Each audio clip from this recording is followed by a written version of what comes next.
По белорусской языческой традиции 1 марта отмечается праздник гуканье весны. Он представляет собой обряд встречи и зазывания весны.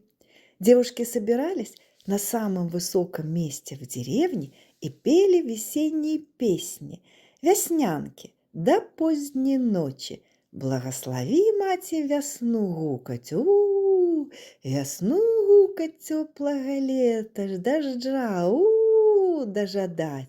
Ой, весна, весна, весняна, В этих песнях они не только приветствовали приход теплых дней, пробуждение природы, но как бы сообщали всем о своей готовности к любви, к браку.